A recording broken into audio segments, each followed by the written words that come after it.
Hi, this is Ash at the Marion Public Library, and I've been reading The Name of the Wind by Patrick Rothfuss.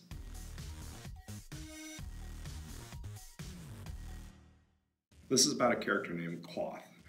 It is a story within a story, so Kvothe is being interviewed by a in-the-world famous writer who wants to get his side of the story of how he became the king killer. This is the first of what is supposed to be a trilogy called the King Killer Chronicles. Throughout the story, we get his earlier years when Kvothe is traveling with his family, who are a troupe of bards, and his father is writing about a secret organization which gets them in trouble, and Kvothe has to survive after the inciting incident. There is a large section of the book that really focuses on the impacts of homelessness, especially for a child, and then how Kvothe gets into a college at a very young age.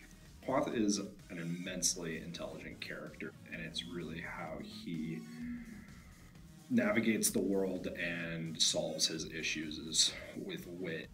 There's a bit of a romance aspect, nothing too involved or adult, that pushes Kvothe to go on adventures to impress a girl. This has one of the most unique magic systems I've ever come across. It has the character relate to items, and whatever he does to one item happens to the other. I think Rothfus gets very creative in how that allows the character to solve issues.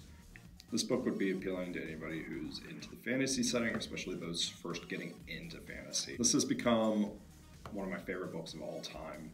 You can't really put it down, and you'll be wanting the second one almost immediately.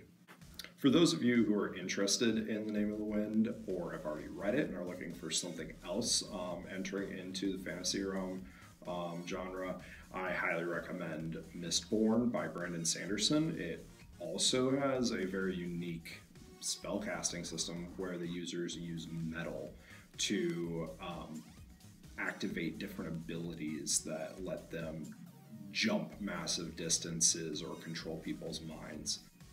Mistborn follows a young girl who learns that she has the ability to use any kind of metal and finds herself in a world of intrigue and dismantling the current dictatorship that controls her world. If you'd like to check out a different fantasy trilogy, I highly recommend The Shadow of What Was Lost by James Islington. This is a high fantasy with more powerful magic, but the spellcasters are outlawed and restricted in what they can do. And in order to save the world, a group of young adults must trek across dangerous lands, survive very dangerous monsters, and people who hate them for what they are. Thanks for watching, and please let us know what you're reading down in the comments.